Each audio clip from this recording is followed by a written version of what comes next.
The King in Yellow by Robert W. Chambers. 1. The Repairer of Reputations. Toward the end of the year 1920, the government of the United States had practically completed the program adopted during the last months of President Winthrop's administration. The country was apparently tranquil. Everybody knows how the tariff and labor questions were settled.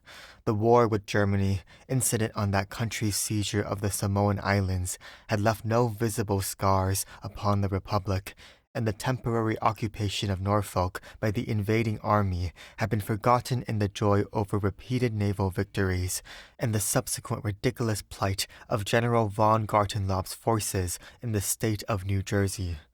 The Cuban and Hawaiian investments had paid 100%, and the territory of Samoa was well worth its cost as a coaling station. The country was in a superb state of defense. Every coast city had been well supplied with land fortifications. The army, under the parental eye of the general staff, organized according to the Prussian system, had been increased to 300,000 men, with a territorial reserve of 1,000,000, and 6 magnificent squadrons of cruisers and battleships patrolled the 6 stations of the navigable seas, leaving a steam reserve amply fitted to control home waters. The gentlemen from the West had at last been constrained to acknowledge that a college for the training of diplomats was as necessary as law schools are for the training of barristers. Consequently, we were no longer represented abroad by incompetent patriots. The nation was prosperous. Chicago, for a moment, paralyzed after a second great fire, had risen from its ruins, white and imperial, and more beautiful than the white city which had been built for its plaything in 1893. Everywhere, good architecture was replacing bad, and even in New York, a sudden craving for decency had swept away a great portion of the existing horrors. Streets had been widened, properly paved and lighted, trees had been planted, squares laid out, elevated structures demolished, and underground roads built to replace them. The new government buildings and barracks were fine bits of architecture, and the long system of stone quays which completely surrounded the island had been turned into parks which provided a godsend to the population. The subsidizing of the State Theater and State Opera brought its own reward. The United States National Academy of Design was much like European institutions of the same kind. Nobody envied the Secretary of Fine Arts, either his cabinet position or his portfolio. The Secretary of Forestry and Game Preservation had a much easier time, thanks to the new system of national mounted police.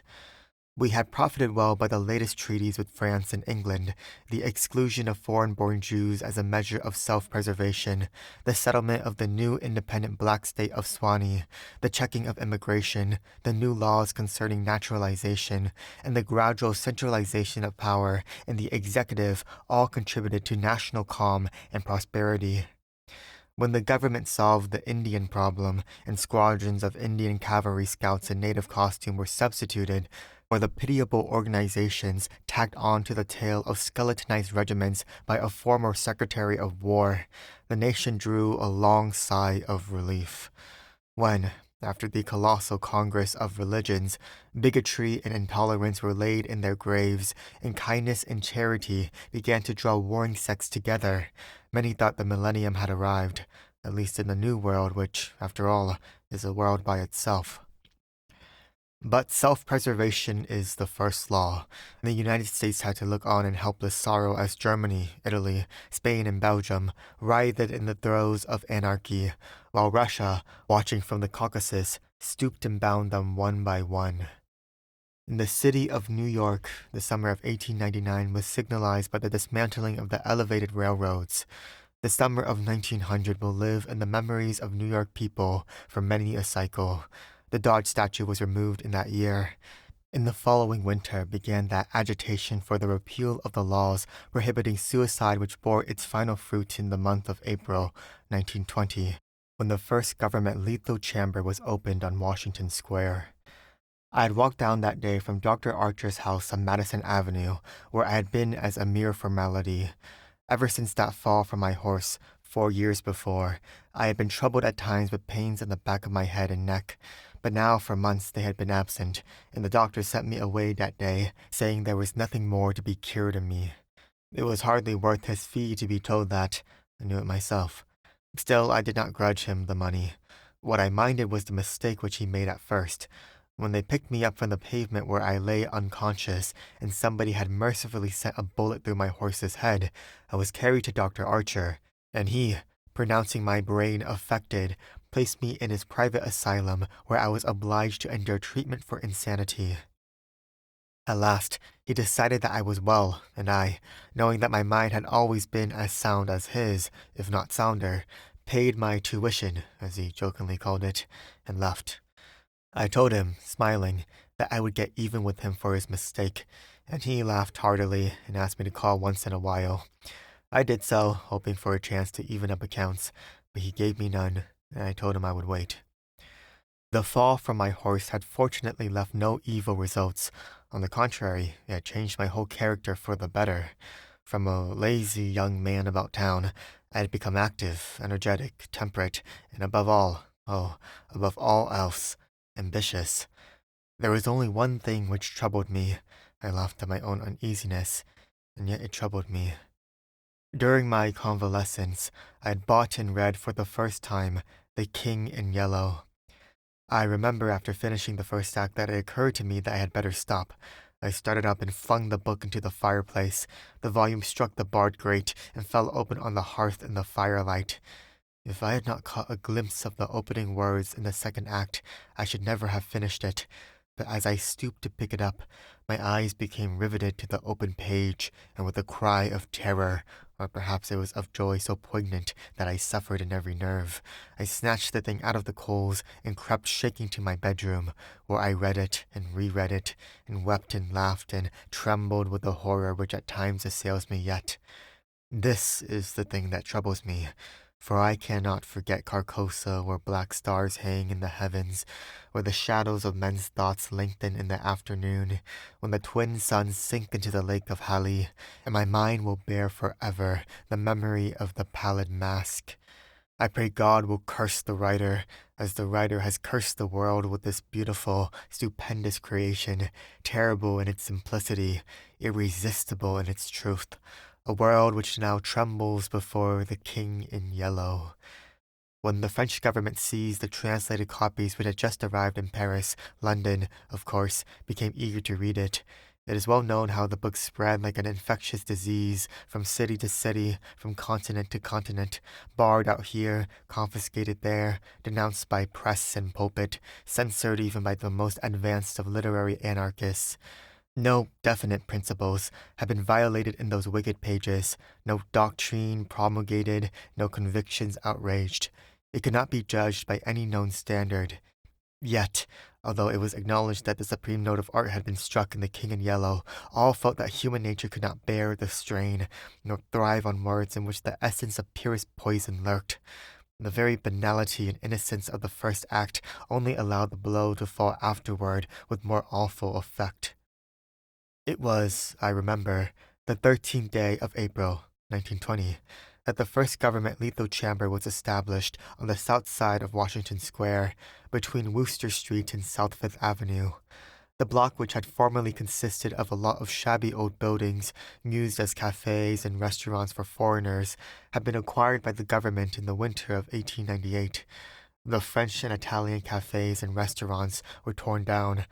The whole block was enclosed by a gilded iron railing and converted into a lovely garden with lawns, flowers, and fountains. In the center of the garden stood a small white building, severely classical in architecture, and surrounded by thickets of flowers. 6 Ionic columns supported the roof, and the single door was of bronze.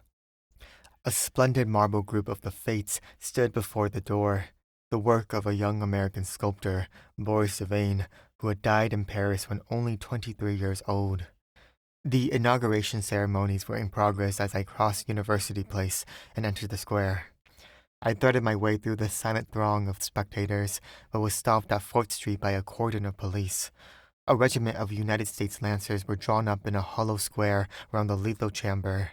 On a raised tribune following Washington Park stood the governor of New York, and behind him were grouped the mayor of New York and Brooklyn, the inspector general of police, the commandant of the state troops, Colonel Livingston, military aide to the police of the United States, General Blount, commanding at Governor's Island, Major General Hamilton, commanding the garrison of New York and Brooklyn, Admiral Buffby of the fleet in the North River, Surgeon General Lansford, the staff of the National Free Hospital, Senators Wise and Franklin of New York, and the Commissioner of Public Works. The tribune was surrounded by a squadron of hussars of the National Guard. The governor was finishing his reply to the short speech of the Surgeon General. I heard him say, "The laws prohibiting suicide and providing punishment for any attempt at self-destruction have been repealed. The government has seen fit to acknowledge the right of man to end an existence who may have become intolerable to him through physical suffering or mental despair. It is believed that the community will be benefited by the removal of such people from their midst. Since the passage of this law, the number of suicides in the United States has not increased. Now, the government has determined to establish a lethal chamber in every city, town, and village in the country. It remains to be seen whether or not that class of human creatures, from whose desponding ranks new victims of self-destruction fall daily, will accept the relief thus provided." He paused and turned to the white lethal chamber. The silence in the street was absolute. There, a painless death awaits him who can no longer bear the sorrows of this life. If death is welcome, let him seek it there. Then, quickly turning to the military aide of the president's household, he said, "I declare the lethal chamber open." And again, facing the vast crowd, he cried in a clear voice, "Citizens of New York and of the United States of America, through me the government declares the lethal chamber to be open." The solemn hush was broken by a sharp cry of command. A squadron of hussars followed after the governor's carriage. The lancers wheeled and formed along Fifth Avenue, wait for the commandant of the garrison, and the mounted police followed them. I left the crowd to gape and stare at the white marble death chamber, and, crossing South Fifth Avenue, walked along the western side of that thoroughfare to Bleecker Street. Then I turned to the right and stopped before a dingy shop which bore the sign, Hawberk, Armorer. I glanced in at the doorway and saw Hawberk busy in his little shop at the end of the hall. He looked up and, catching sight of me, cried in his deep, hearty voice, "Come in, Mr. Castaigne." Constance, his daughter, rose to meet me as I crossed the threshold and held out her pretty hand, but I saw the blush of disappointment on her cheeks and knew that it was another Castaigne she had expected, my cousin Louis. I smiled at her confusion and complimented her on the banner she was embroidering from a colored plate. Old Hawberk sat riveting the worn greaves of some ancient suit of armor, and the ting-ting-ting of his little hammer sounded pleasantly in the quaint shop. Presently, he dropped his hammer and fussed about for a moment with a tiny wrench. The soft clash of the mail sent a thrill of pleasure through me. I loved to hear the music of steel brushing against steel, the mellow shock of the mallet on thigh pieces, and the jingle of chain armor. That was the only reason I went to see Hawberk. It never interested me personally, nor the Constance, except for the fact of her being in love with Louis. This did occupy my attention, and sometimes even kept me awake at night. But I knew in my heart that all would come right, and that I should arrange their future as I expected to arrange that of my kind doctor, John Archer. However, I should never have troubled myself about visiting them just then, had it not been, as I say, that the music of the tinkling hammer had for me this strong fascination. I would sit for hours, listening and listening, and when a stray sunbeam struck the inlaid steel, the sensation it gave me was almost too keen to endure. My eyes would become fixated, dilating with a pleasure that stretched every nerve almost to breaking, until some movement of the old armorer cut off the ray of sunlight. Then, still thrilling secretly, I leaned back and listened again to the sound of the polishing rag, swish, swish, rubbing rust from the rivets.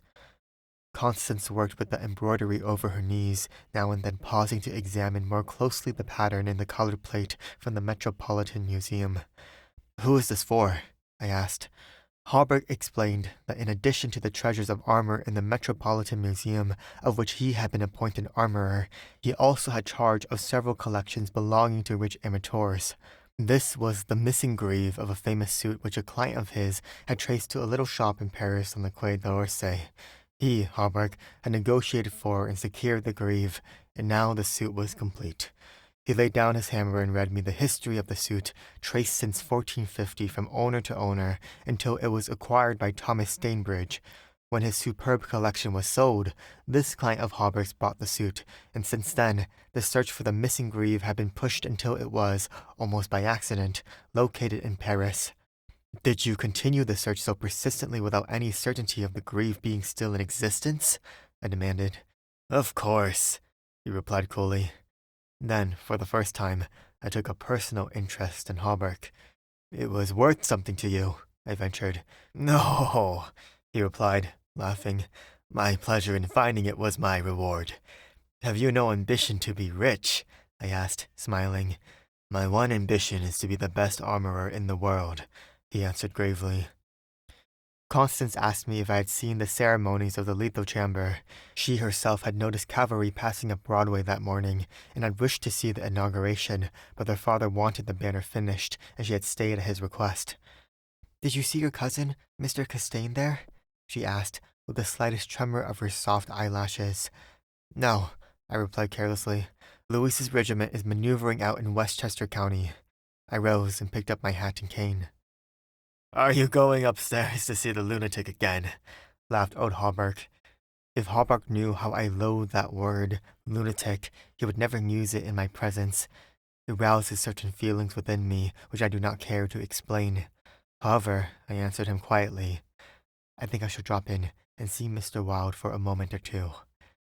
Poor fellow, said Constance, with a shake of the head. It must be hard to live alone year after year, poor, crippled, and almost demented. It is very good of you, Mr. Castaigne, to visit him as often as you do. I think he is vicious, observed Hallberg, beginning again with his hammer. I listened to the golden tinkle on the greave plates. When he had finished, I replied, No, he is not vicious, nor is he in the least demented. His mind is a wonder chamber, from which he can extract treasures that you and I would give years of our lives to acquire. Hallberg laughed. I continued a little impatiently. He knows history as no one else could know it. Nothing, however trivial, escapes his search, and his memory is so absolute, so precise in details, that were it known in New York that such a man existed, the people could not honor him enough. Nonsense, muttered Hallberg, searching on the floor for a fallen rivet. Is it nonsense? I asked, managing to suppress what I felt. Is it nonsense when he says that the tassets and cuissards of the enameled suit of armor, commonly known as the Princess Emblazoned, can be found among a mass of rusty theatrical properties, broken stoves, and rag-pickers' refuse in a garret in Pell Street? Hallberg's hammer fell to the ground, but he picked it up and asked, with a great deal of calm, how I knew that the tassets and left cuissard were missing from the Princess Emblazoned. I did not know until Mr. Wilde mentioned it to me the other day. He said they were in the garret of 998 Pell Street. Nonsense, he cried, but I noticed his hand trembling under his leathern apron. Is this nonsense too? I asked pleasantly. Is it nonsense when Mr. Wilde continually speaks of you as the Marquis of Avonshire and of Miss Constance? I did not finish, for Constance had started to her feet with terror written on every feature. Hallberg looked at me and slowly smoothed his leathern apron. That is impossible, he observed. Mr. Wilde may know a great many things, about armor, for instance, and the Princess Emblazoned, I interposed, smiling. Yes, he continued, slowly, about armor also, maybe, but he is wrong in regard to the Marquis of Avonshire, who, as you know, killed his wife's tradisseer years ago, and went to Australia, where he did not long survive his wife. Mr. Wilde is wrong, murmured Constance. Her lips were blanched, but her voice was sweet and calm.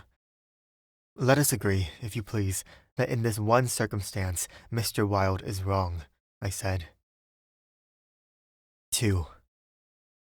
I climbed the 3 dilapidated flights of stairs, which I had so often climbed before, and knocked at a small door at the end of the corridor.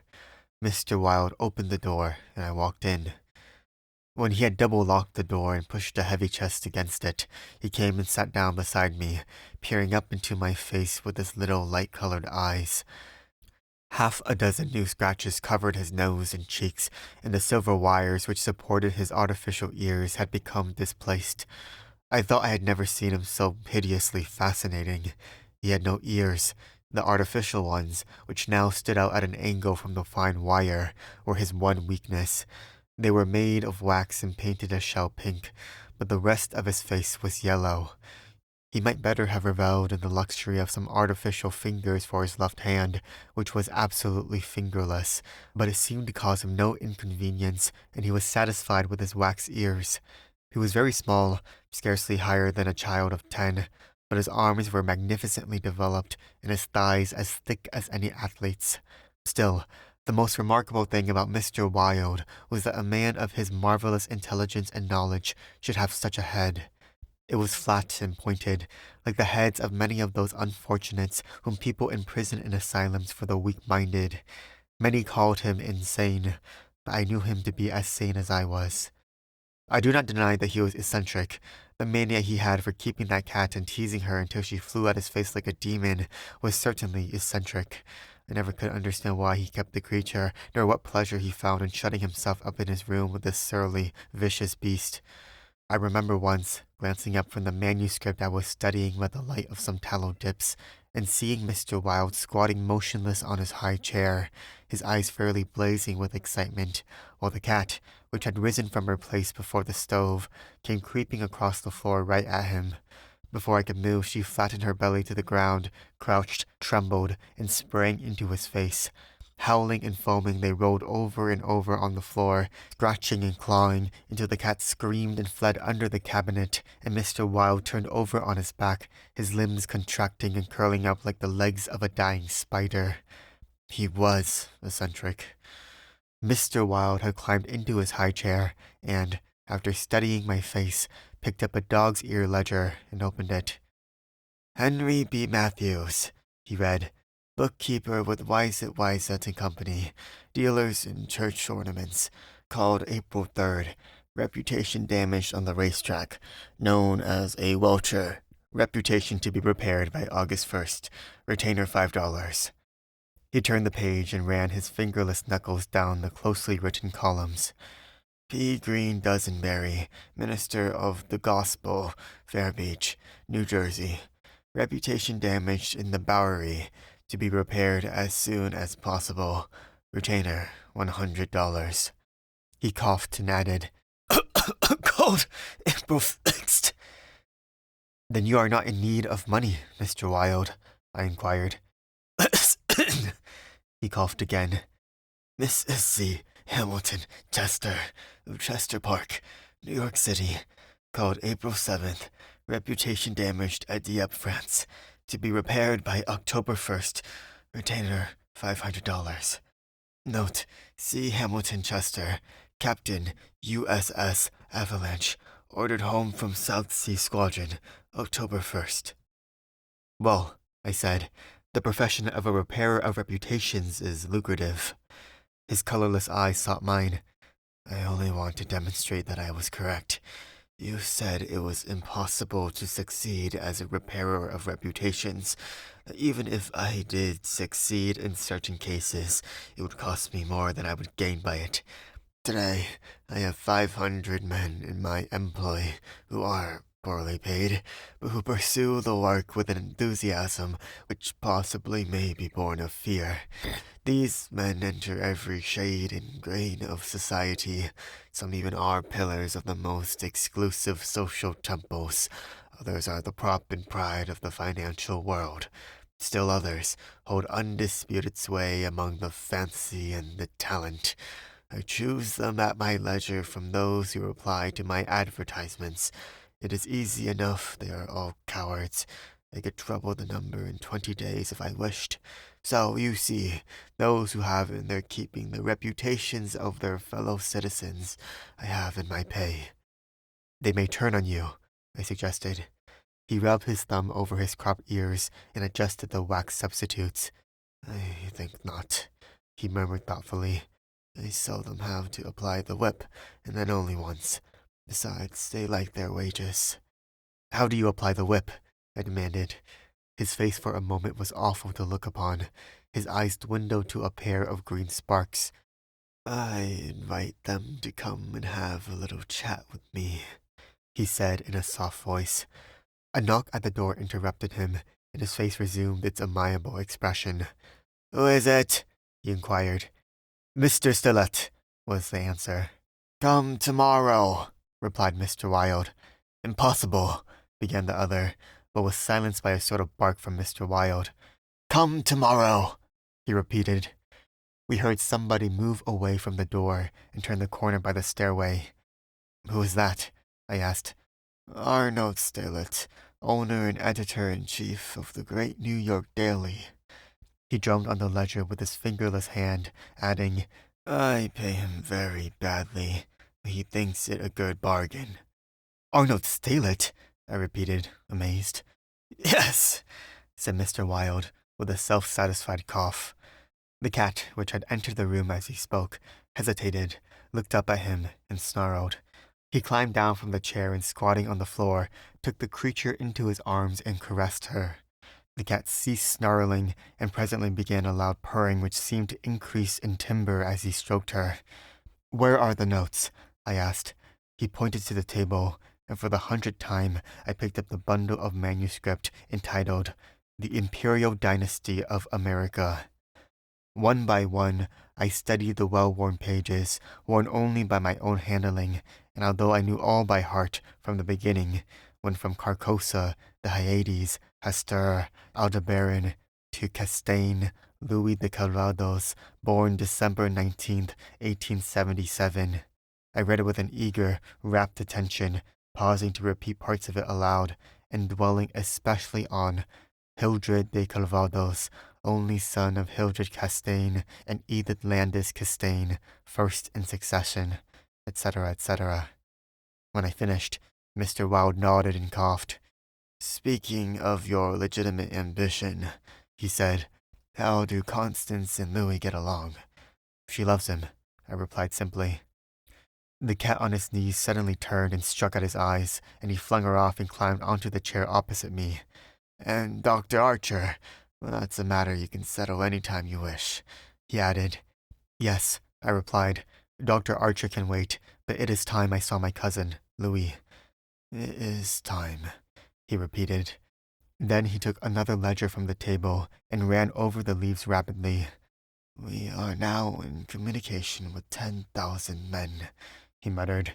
You can count on 100,000 within the first 28 hours, and in 48 hours the state will rise en masse. The country follows the state, and the portion that will not, I mean California and the Northwest, might better never have been inhabited. I shall not send them the yellow sign. The blood rushed to my head, but I only answered, A new broom sweeps clean. The ambition of Caesar and of Napoleon pales before that which could not rest until it had seized the minds of men and controlled even their unborn thoughts, said Mr. Wilde. You are speaking of the king in yellow, I groaned with a shudder. He is a king whom emperors have served. I am content to serve him, I replied. Mr. Wilde sat rubbing his ears with his crippled hand. Perhaps Constance does not love him, he suggested. I started to reply, but a sudden burst of military music from the street below drowned my voice. The 20th Dragoon Regiment, formerly in garrison at Mount St. Vincent, was returning from the maneuvers in Westchester County to its new barracks on East Washington Square. It was my cousin's regiment. They were a fine lot of fellows, in their pale blue, tight-fitting jackets, jaunty busbys, and white riding breeches with the double yellow stripe, into which their limbs seemed molded. Every other squadron was armed with lances, from the metal points of which fluttered yellow and white pennons. The band passed, playing the regimental march. Then came the colonel and staff, the horses crowding and trampling, while their heads bobbed in unison, and the pennons fluttered from their lance points. The troopers, who rode with the beautiful English seat, looked brown as berries from their bloodless campaign among the farms of Westchester, and the music of their sabers against the stirrups, and the jingle of spurs and carbines was delightful to me.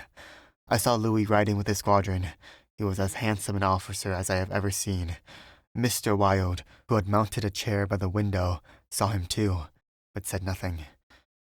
Louis turned and looked straight at Hawberk's shop as he passed, and I could see the flush on his brown cheeks, and then Constance must have been at the window. When the last troopers had clattered by and the last pennons vanished into South Fifth Avenue, Mr. Wilde clambered out of his chair and dragged the chest away from the door. "Yes," he said, "it is time that you saw your cousin Louis." He unlocked the door and I picked up my hat and stick and stepped into the corridor. The stairs were dark. Groping about, I set my foot on something soft, which snarled and spit, and I aimed a murderous blow at the cat, but my cane shivered to splinters against the balustrade, and the beast scurried back into Mr. Wilde's room. Passing Hawberk's door again, I saw him still at work on the armor, but I did not stop, and stepping out into Bleecker Street, I followed it to Worcester, skirted the grounds of the Lethal Chamber, and crossing Washington Park, went straight to my rooms in the Benedict. Here I lunched comfortably, read the Herald and the Meteor, and finally went to the steel safe in my bedroom and set the time combination. The 3 3/4 minutes which it is necessary to wait while the time lock is opening are to me golden moments. From the instant I set the combination to the moment when I grasp the knobs and swing back the solid steel doors, I live in an ecstasy of expectation. Those moments must be like moments passed in paradise. I know what I am to find at the end of the time limit. I know what the massive safe holds secure for me alone, and the exquisite pleasure of waiting is hardly enhanced when the safe opens and I lift from its velvet crown a diadem of purest gold, blazing with diamonds. I do this every day, and yet the joy of waiting and at last touching again the diadem only seems to increase as the days pass. It is a diadem fit for a king among kings, an emperor among emperors. The king in yellow might scorn it, but it shall be worn by his royal servant. I held it in my arms until the alarm in the safe rang harshly, and then tenderly, proudly, I replaced it and shut the steel doors. I walked slowly back into my study, which faces Washington Square, and leaned on the window sill. The afternoon sun poured into my windows, and a gentle breeze stirred the branches of the elms and maples in the park, now covered with buds and tender foliage. A flock of pigeons circled about the tower of the Memorial Church, sometimes alighting on the purple-tiled roof, sometimes wheeling downward to the lotos fountain in front of the Marble Arch. The gardeners were busy with the flower beds around the fountain, and the freshly turned earth smelled sweet and spicy. A lawnmower, drawn by a fat white horse, clinked across the green sward, and watering carts poured showers of spray over the asphalt drives. Around the statue of Peter Stuyvesant, which in 1897 had replaced the monstrosity supposed to represent Garibaldi, children played in the spring sunshine, and nurse girls wheeled elaborate baby carriages with a reckless disregard for the pasty-faced occupants, which could probably be explained by the presence of half a dozen trim dragoon troopers languidly lolling on the benches. Through the trees, the Washington Memorial Arch glistened like silver in the sunshine, and beyond, on the eastern extremity of the square, the grindstone barracks of the dragoons and the white granite artillery stables were alive with color and motion. I looked at the lethal chamber on the corner of the square opposite. A few curious people still lingered about the gilded iron railing, but inside the grounds the paths were deserted. I watched the fountains ripple and sparkle. The sparrows had already found this new bathing nook, and the basins were covered with the dusty, feathered little things. 2 or 3 white peacocks picked their way across the lawns, and a drab-colored pigeon sat so motionless on the arm of one of the fates that it seemed to be a part of the sculptured stone. As I was turning carelessly away, a slight commotion in the group of curious loiterers around the gates attracted my attention. A young man had entered and was advancing with nervous strides along the gravel path which leads to the bronze doors of the lethal chamber. We paused a moment before the fates, and as he raised his head to those 3 mysterious faces, the pigeon rose from its sculptured perch, circled about for a moment, and wheeled to the east. The young man pressed his hand to his face, and then, with an undefinable gesture, sprang up the marble steps. The bronze doors closed behind him, and half an hour later, the loiterer slouched away, and the frightened pigeon returned to its perch in the arms of fate. I put on my hat and went out into the park for a little walk before dinner. As I crossed the central driveway, a group of officers passed, and one of them called out, "Hello, Hildred!" He came back to shake hands with me. It was my cousin, Louis, who stood smiling and tapping his spurred heels with his riding whip. "Just back from Westchester," he said. "Been doing the bucolic, milk and curds, dairy maids and sunbonnets who say hey-o and I don't think when you tell them they are pretty. I'm nearly dead for a square meal at Delmonico's. What's the news?" "There is none," I replied pleasantly. "I saw your regiment coming in this morning." "Did you? I didn't see you. Where were you?" "In Mr. Wilde's window." "Oh, hell," he began impatiently. "That man is stark mad. I don't understand why you—" He saw how annoyed I felt by this outburst and begged my pardon. "Really, old chap," he said, "I don't mean to run down a man you like, but for the life of me I can't see what the deuce you find in common with Mr. Wilde. He's not well bred, to put it generously. He is hideously deformed. His head is the head of a criminally insane person. You know yourself he's been in an asylum." "So have I interrupted calmly. Luis looked startled and confused for a moment, but recovered and slapped me heartily on the shoulder. "You were completely cured," he began, but I stopped him again. "I suppose you mean that I was simply acknowledged never to have been insane." "Of course that's what I meant," he laughed. I disliked his laugh because I knew it was forced, but I nodded gaily and asked him where he was going. Luis looked after his brother officers who had now almost reached Broadway. "We had intended to sample a Brunswick cocktail, but to tell you the truth, I was anxious for an excuse to go and see Hallberg instead. Come along, I'll make you my excuse." We found old Hallberg, nearly attired in a fresh spring suit, standing at the door of his shop and sniffing the air. "I had just decided to take Constance for a little stroll before dinner," he replied to the impetuous volley of questions from Louise. "We thought of walking on the park terrace along the North River." At that moment, Constance appeared and grew pale and rosy by turns as Louise bent over her small, gloved fingers. I tried to excuse myself, alleging an engagement uptown, but Louise and Constance would not listen, and I saw I was expected to remain and engage old Hallberg's attention.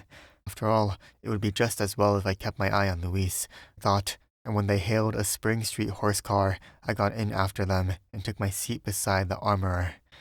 The beautiful lines of parks and granite terraces overlooking the wharves along the North River, which were built in 1910 and finished in the autumn of 1917, had become one of the most popular promenades in the metropolis.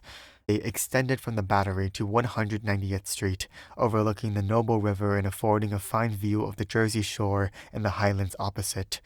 Cafes and restaurants were scattered here and there among the trees, and twice a week, military bands from the garrison played in the kiosks on the parapets. We sat down in the sunshine on the bench at the foot of the equestrian statue of General Sheridan. Constance tipped her sunshade to shield her eyes, and she and Louise began a murmuring conversation which was impossible to catch. Old Hallberg, leaning on his ivory-headed cane, lighted an excellent cigar, the mate to which I politely refused, and smiled at vacancy. The sun hung low above the Staten Island woods, and the bay was dyed with golden hues reflected from the sun-warmed sails of the shipping in the harbor.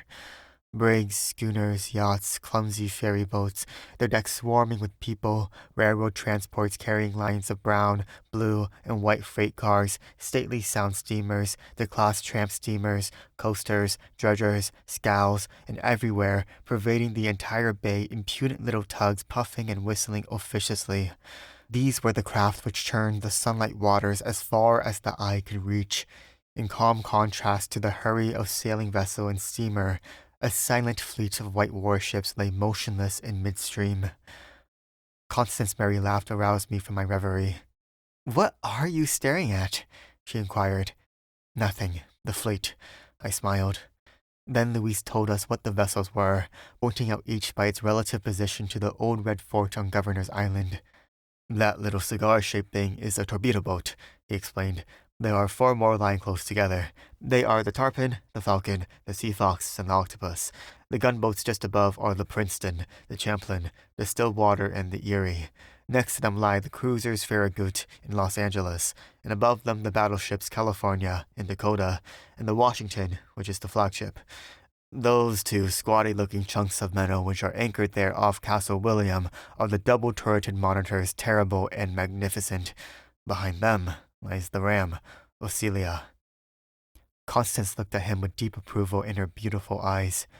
"What loads of things you know for a soldier," she said, and we all joined in the laugh which followed. Presently, Luis rose with a nod to us and offered his arm to Constance, and they strolled away along the river wall. Harburg watched them for a moment, and then turned to me. "Mr. Wilde was right," he said. "I have found the missing tassets and left Quisard of the Princess Emblazoned in a vile old junk garret in Pell Street." 998, I inquired, with a smile. "Yes, Mr. Wilde is a very intelligent man," I observed. "I want to give him the credit of this most important discovery," continued Harburg, "and I intend it shall be known that he is entitled to the fame of it." "He won't thank you for that," I answered sharply. "Please say nothing about it." "Do you know what it is worth?" said Harburg. "No, $50 perhaps." "It is valued at 500, but the owner of the Princess Emblazoned will give $2,000 to the person who completes his suit. That reward also belongs to Mr. Wilde." "He doesn't want it. He refuses it," I answered angrily. "What do you know about Mr. Wilde? He doesn't need the money. He is rich, or will be richer than any living man except myself. What will we care for money then? What will we care, he and I, when what?" demanded Hallberg, astonished. "You will see," I replied, on my guard again. He looked at me narrowly, much as Dr. Archer used to, and I knew he thought I was mentally unsound. Perhaps it was fortunate for him that he did not use the word lunatic just then. "No," I replied to his unspoken thought. "I am not mentally weak. My mind is as healthy as Mr. Wilde's. I do not care to explain just yet what I have on hand, but it is an investment which will pay more than mere gold, silver, and precious stones. It will secure the happiness and prosperity of a continent. Yes, a hemisphere." "Oh," said Hallberg. "And eventually," I continued, more quietly, "it will secure the happiness of the whole world. And incidentally, your own happiness and prosperity, as well as Mr. Wilde's." "Exactly," I smiled, but I could have throttled him for taking that tone. He looked at me in silence for a while, and then said very gently, "Why don't you give up your books and studies, Mr. Castaigne, and take a tramp among the mountains somewhere or other? You used to be fond of fishing. Take a cast or two of the trout and the Rangleys." "I don't care for fishing any more," I answered, without a shade of annoyance in my voice. "You used to be fond of everything," he continued. "Athletics, yachting, shooting, riding." "I have never cared to ride since my fall," I said quietly. "Ah, yes, your fall," he repeated, looking away from me. I thought this nonsense had gone far enough, so I brought the conversation back to Mr. Wilde, but he was scanning my face again in a manner highly offensive to me. "Mr. Wilde," he repeated.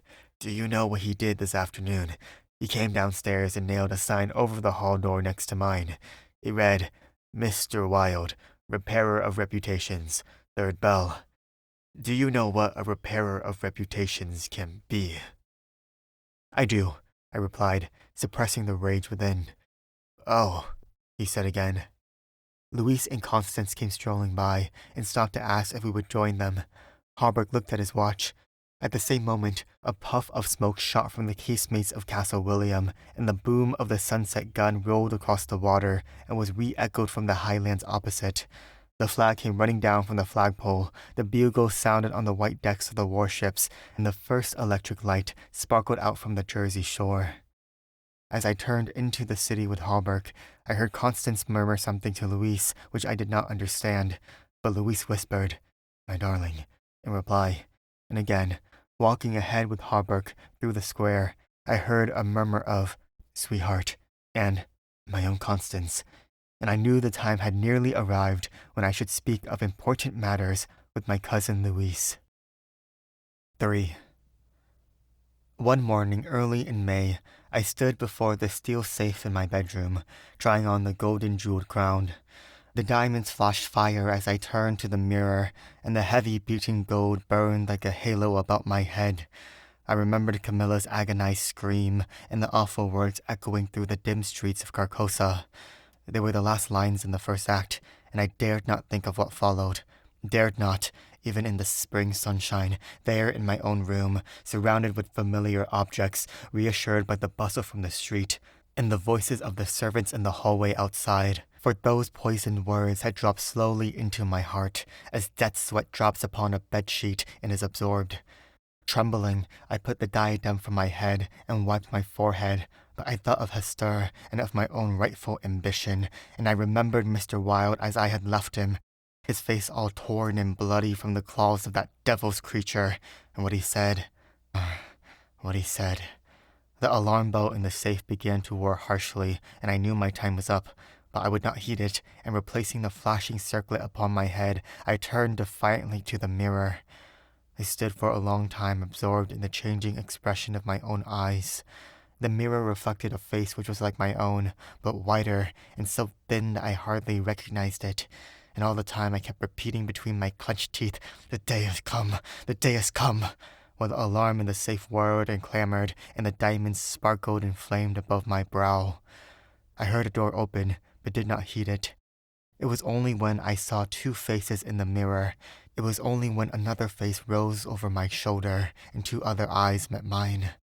I wheeled like a flash and seized a long knife from my dressing table, and my cousin sprang back very pale, crying, "Hildred, for God's sake!" Then, as my hand fell, he said, "It is I, Louise! Don't you know me?" I stood silent. I could not have spoken for my life. He walked up to me and took the knife from my hand. "What is all this?" he inquired, in a gentle voice. "Are you ill?" "No," I replied, but I doubt if he heard me. "Come, come, old fellow," he cried. "Take off that brass crown and toddle into the study. Are you going to a masquerade? What's all this theatrical tinsel anyway?"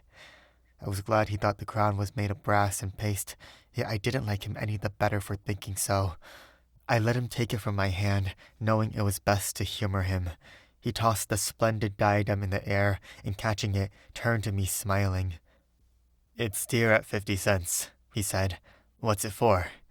I did not answer, but took the circlet from his hands, and placing it in the safe shut the massive steel door. The alarm ceased its infernal din at once. He watched me curiously, but did not seem to notice the sudden ceasing of the alarm. He did, however, speak of the safe as a biscuit box. Fearing lest he might examine the combination, I led the way into my study. Louis threw himself on the sofa and flicked at flies with his eternal riding whip. He wore his fatigue uniform with the braided jacket and jaunty cap, and I noticed that his riding boots were all splashed with red mud. "Where have you been?" I inquired.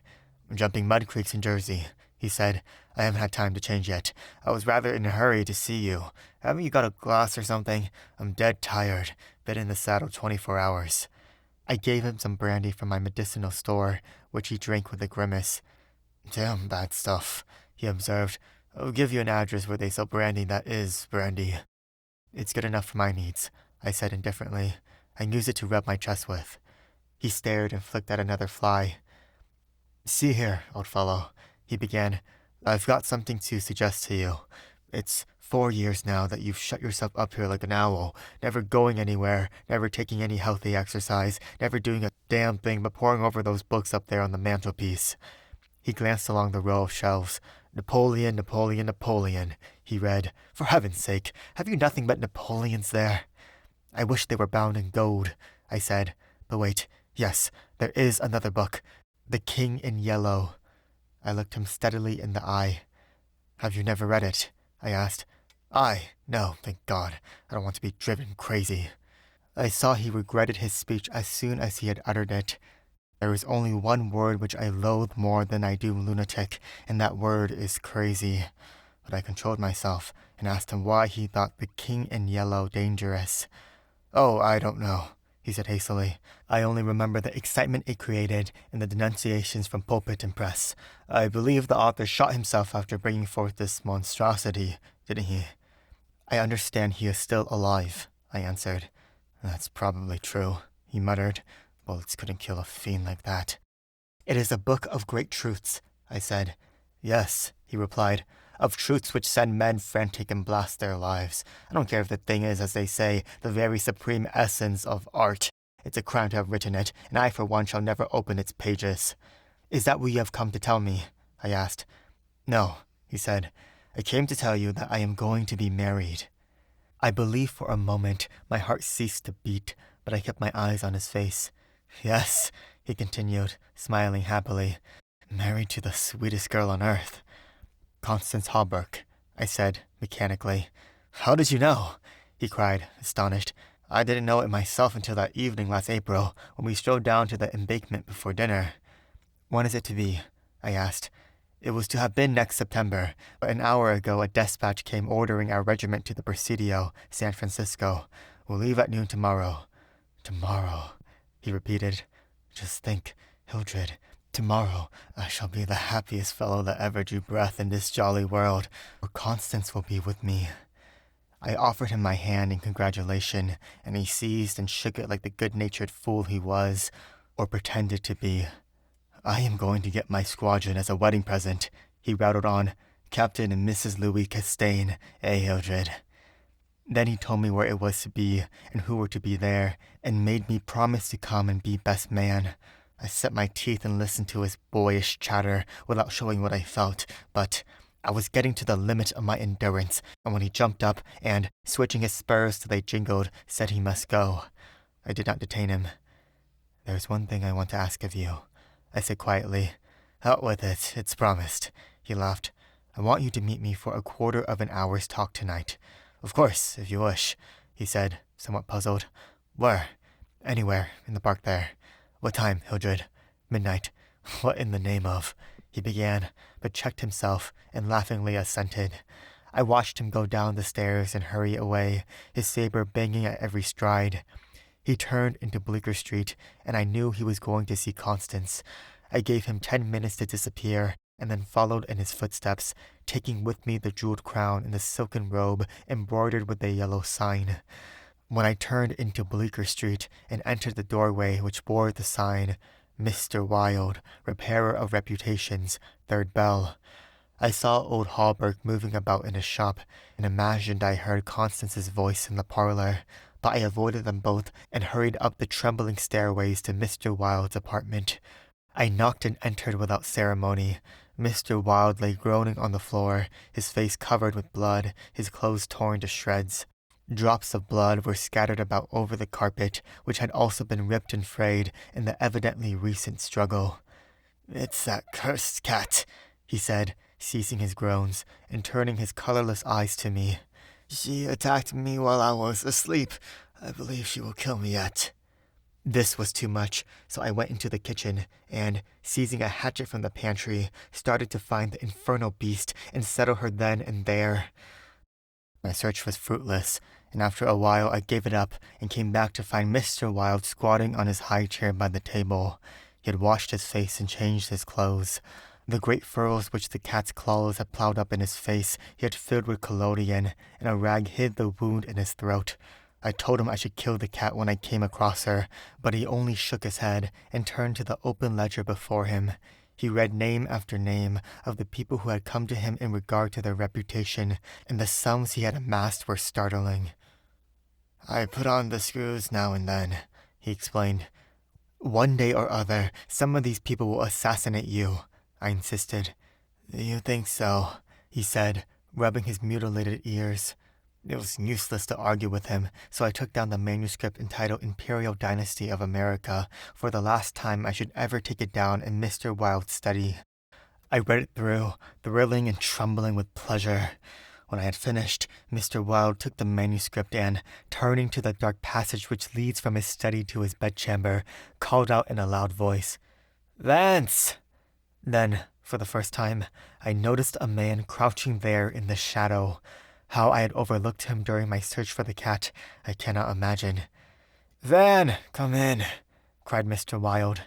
The figure rose and crept towards us, and I shall never forget the face that he raised to mine as the light from the window illuminated it. "Vance, this is Mr. Castaigne," said Mr. Wilde. Before he had finished speaking, the man threw himself on the ground before the table, crying and grasping. "Oh God! Oh my God! Help me! Forgive me! Oh, Mr. Castaigne, keep that man away! You cannot mean it! You are different! Save me! I am broken down! I was in a madhouse, and now, when all was coming right, when I had forgotten the king in yellow, and I shall go mad again! I shall go mad!" His voice died into a choking rattle, for Mr. Wilde had leapt on him, and his right hand encircled the man's throat. When Vance fell in a heap on the floor, Mr. Wilde clambered nimbly into his chair again, and rubbing his mangled ears with the stump of his hand, turned to me and asked me for the ledger. I reached it down from the shelf, and he opened it. After a moment searching among the beautifully written pages, he coughed complacently and pointed to the name Vance. "Vance," he read aloud. "Osgood Oswald Vance." At the sound of his name, the man on the floor raised his head and turned a convulsed face to Mr. Wilde. His eyes were injected with blood, his lips tumefied. "Called April 28th, continued Mr. Wilde. Occupation, cashier in the Seaforth National Bank. Has served a term of forgery at Sing Sing, from whence he was transferred to the Asylum for the Criminal Insane. Pardoned by the Governor of New York and discharged from the asylum, January 19th, 1918. Reputation damaged at Sheepshead Bay. Rumors that he lives beyond his income. Reputation to be repaired at once. Retainer, $1,500. Note: has embezzled sums amounting to $30,000 since March 20th, 1919. Excellent family, and secured present position through uncle's influence. Father, president of Seaforth Bank." I looked at the man on the floor. "Get up, Vance," said Mr. Wilde in a gentle voice. Vance rose as if hypnotized. "You will do as we suggest now," observed Mr. Wilde, and opening the manuscript, he read the entire history of the imperial dynasty of America. Then, in a kind and soothing murmur, he ran over the important points with Vance, who stood like one stunned. His eyes were so blank and vacant that I imagined he had become half-witted, and remarked it to Mr. Wilde, who replied that it was of no consequence anyway. Very patiently, we pointed out to Vance what his share in the affair would be, and he seemed to understand after a while. Mr. Wilde explained the manuscript, using several volumes on heraldry to substantiate the result of his researches. He mentioned the establishment of the dynasty in Carcosa, the lakes which connected Hostar, Aldebaran, and the mysteries of the Hyades. He spoke of Casilda and Camilla, and sounded the cloudy depths of Demhe and the lake of Heli. "The scallop tatters of the king in yellow must hide till forever," he muttered, but I do not believe Vance heard him. Then, by degrees, he led Vance along the ramifications of the imperial family to Ort and Tel, from Nal Talba and Phantom of Truth to Aldones, and then, tossing aside his manuscript and notes, he began the wonderful story of the last king. Fascinated and thrilled, I watched him. He threw up his head, his long arms were stretched out in a magnificent gesture of pride and power, and his eyes blazed deep in their sockets like two emeralds. Vance listened stupefied. As for me, when at last Mr. Wilde had finished, and pointing to me, cried, "The cousin of the king!" My head swam with excitement.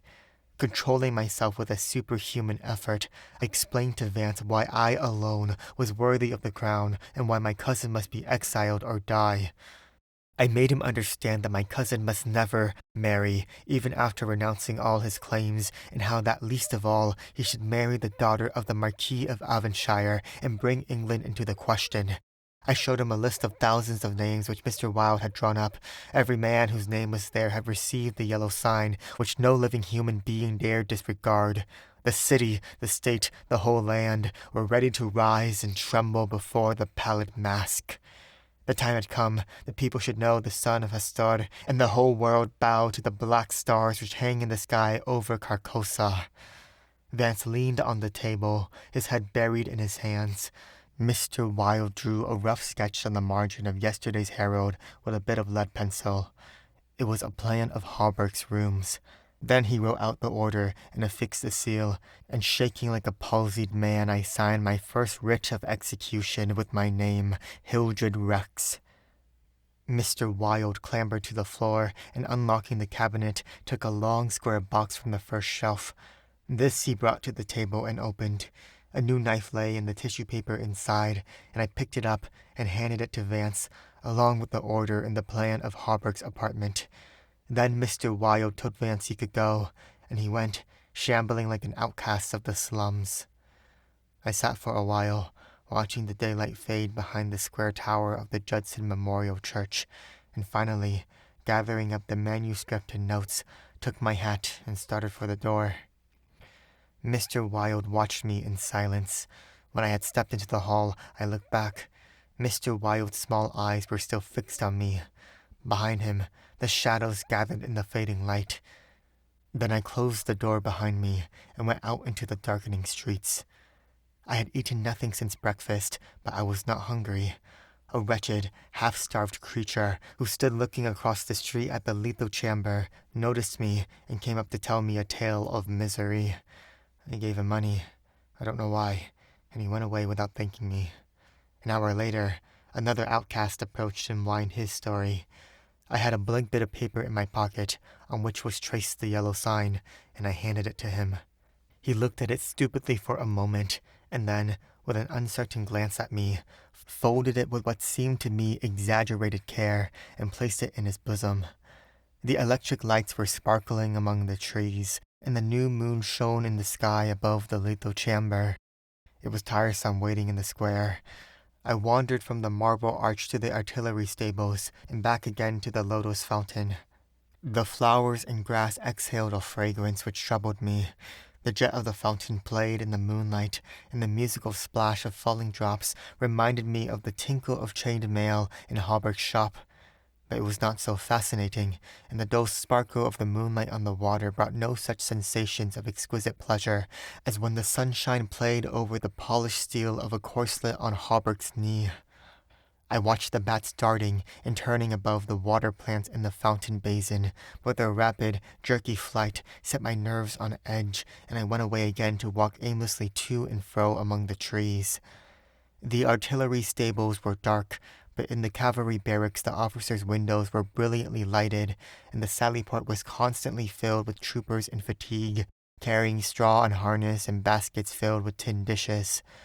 Twice, the mounted sentry at the gates was changed while I wandered up and down the asphalt walk. I looked at my watch. It was nearly time. The lights in the barracks went out one by one, the barred gate was closed, and every minute or two an officer passed in through the side wicket, leaving a rattle of accoutrements and a jingle of spurs on the night air. The square had become very silent. The last homeless loiterer had been driven away by the gray-coated park policeman. The car tracks along Wooster Street were deserted, and the only sound which broke the stillness was the stamping of the sentry's horse and the ring of his saber against the saddle pommel. In the barracks, the officers' quarters were still lighted, and military servants passed and repassed before the bay windows. 12 o'clock sounded from the new spire of St. Francis Xavier, and at the last stroke of the sad-toned bell, a figure passed through the wicket beside the portcullis, returned the salute of the sentry, and crossing the street, entered the square, and advanced toward the Benedict apartment house. "Luis," I called. The man pivoted on his spurred heels and came straight toward me. "Is that you, Hildred?" "Yes, you are on time." I took his offered hand, and we strolled toward the lethal chamber. He rattled on about his wedding and the graces of Constance and their future prospects, calling my attention to his captain's shoulder straps and the triple gold arabesque on his sleeve and fatigue cap. I believe I listened as much to the music of his spurs and saber as I did to his boyish babble, and at last we stood under the elms on the 4th Street corner of the square opposite the lethal chamber. Then he laughed and asked me what I wanted with him. I motioned him to a seat on a bench under the electric light and sat down beside him. He looked at me curiously, with that same searching glance which I hate and fear so in doctors. I felt the insult of his look, but he did not know it, and I carefully concealed my feelings. "Well, old chap," he inquired, "what can I do for you?" I drew from my pocket the manuscript and notes of the Imperial Dynasty of America, and looking him in the eye, said, "I will tell you. On your word as a soldier, promise me to read this manuscript from beginning to end without asking me a question. Promise me to read these notes in the same way, and promise me to listen to what I have to tell later." "I promise, if you wish it," he said pleasantly. "Give me the paper, Hildred." He began to read, raising his eyebrows with a puzzled, whimsical air, which made me tremble with suppressed anger. As he advanced, his eyebrows contracted, and his lips seemed to form the word rubbish. Then he looked slightly bored, but apparently for my sake read, with an attempt at interest, which presently ceased to be an effort. He started when in the closely written pages he came to his own name, and when he came to mine, he lowered the paper and looked sharply at me for a moment. But he kept his word and resumed his reading, and I let the half-formed question die on his lips unanswered. When he came to the end and read the signature of Mr. Wilde, he folded the paper carefully and returned it to me. I handed him the notes, and he settled back, pushing his fatigue cap up to his forehead with a boyish gesture which I remembered so well in school. I watched his face as he read, and when he finished, I took the notes with the manuscript and placed them in my pocket. Then I unfolded a scroll marked with the yellow sign. He saw the sign, but he did not seem to recognize it, and I called his attention to it somewhat sharply. "Well," he said, "I see it. What is it?" "It is the yellow sign," I said angrily. "Oh, that's it, is it?" said Louise, in that flattering voice which Dr. Archer used to employ with me, and would probably have employed again had I not settled his affair for him. I kept my rage down and answered as steadily as possible. "Listen, you have engaged your word." "I am listening, old chap," he replied soothingly. I began to speak very calmly. "Dr. Archer, having by some means become possessed of the secret of the imperial succession, attempted to deprive me of my right, alleging that because of a fall from my horse 4 years ago, I had become mentally deficient. He presumed to place me under restraint in his own house in hopes of either driving me insane or poisoning me. I have not forgotten it. I visited him last night, and the interview was final." Louise turned quite pale, but did not move. I resumed triumphantly. "There are yet 3 people to be interviewed in the interest of Mr. Wilde and myself. They are my cousin Louis, Mr. Hawberk, and his daughter Constance." Louis sprang to his feet, and I arose also, and flung the paper marked with the yellow sign to the ground. "Oh, I don't need that to tell you what I have to say," I cried, with a laugh of triumph. "You must renounce the crown to me. Do you hear? To me." Louis looked at me with a startled air, but recovering himself said kindly, "Of course I renounce the— What is it I must renounce?" "The crown," I said angrily. "Of course," he answered. "I renounce it. Come, old chap, I'll walk back to your rooms with you." "Don't try any of your doctor's tricks on me," I cried, trembling with fury. "Don't act as if you think I am insane." "What nonsense," he replied. "Come, it's getting late, Hildred." "No," I shouted. "You must listen. You cannot marry. I forbid it. Do you hear? I forbid it. You shall renounce the crown, and in reward I grant you exile, but if you refuse, you shall die." He tried to calm me, but I was roused at last, and drawing my long knife, barred his way.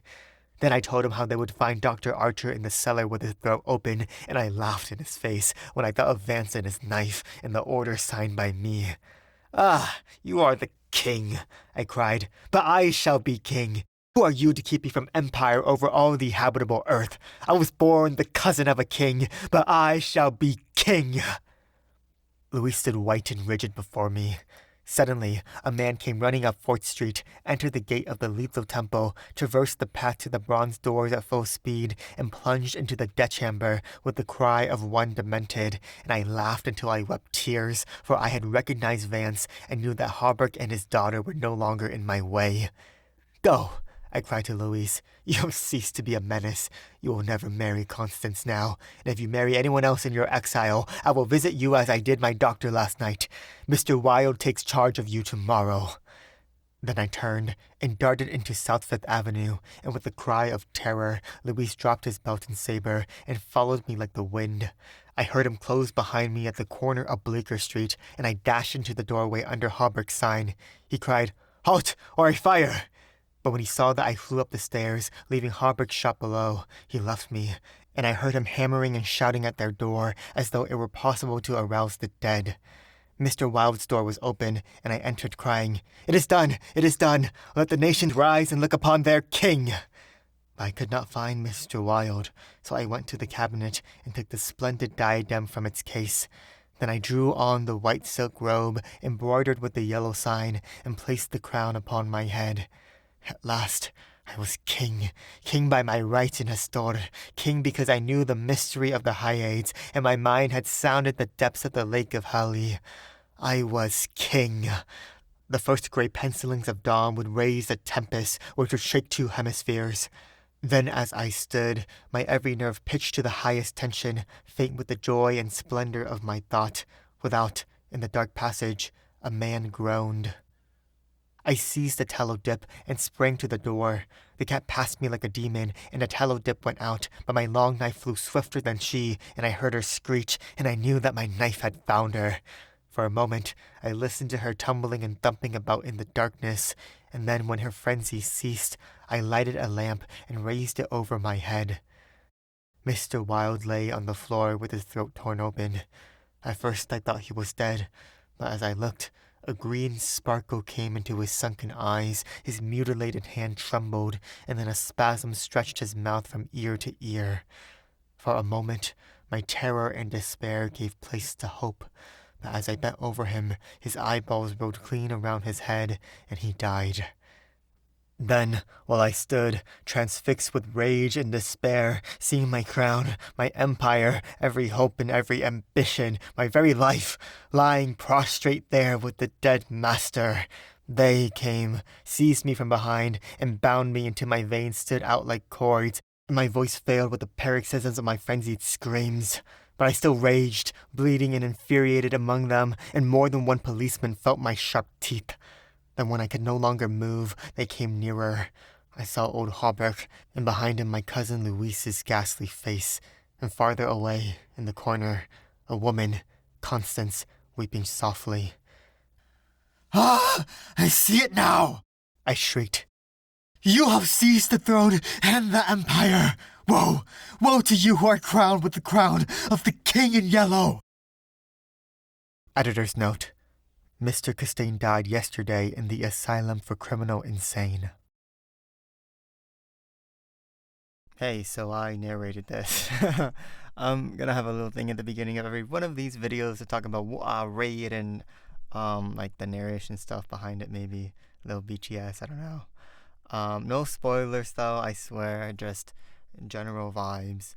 I'm testing some stuff out while I'm recording the book, so there are a couple of like weird mistakes and glitches in those first couple of parts, like a word gets cut off, or it sounds like it's clearly kind of stitched in, or it's like a middle stuff happened. Okay, stuff happened. Sorry about that, but they should happen a lot less once I finish the book, and and I go on to doing other books. I'll be better about them. Maybe I'll fix them in the future, but honestly, right now I'm just kind of stress testing about how fast I can record this audiobook and put it out and be like, is it, okay, right? I'm not saying like if I make an audiobook, like having those weird things is okay, but right now, because it's a free book I'm putting out, it's fine, right? It's fine. I just want to get it out there. Anyways, first impressions of the book. Honestly don't know anything about the author, so the author's terrible. A terrible person. I really hope not. I don't know. Is it ignorance that I'm not looking at the title? Maybe, if I find out that the author is a terrible person by way of fate, by scrolling through whatever, then, then. But I don't know anything about the author. I hope he's okay. I hope he's not too problematic. I really hope not. I hope the book doesn't get problematic. I have not read beyond... at this point, right, I have not read beyond whatever I have recorded. What I do is I read the chapter and then I narrate that chapter, but I don't really go on beyond the video. So if you finish the video, at this point when I'm recording this, you know as much as I do about the book, maybe even more if you've heard about the book before. So yeah, keep that in mind.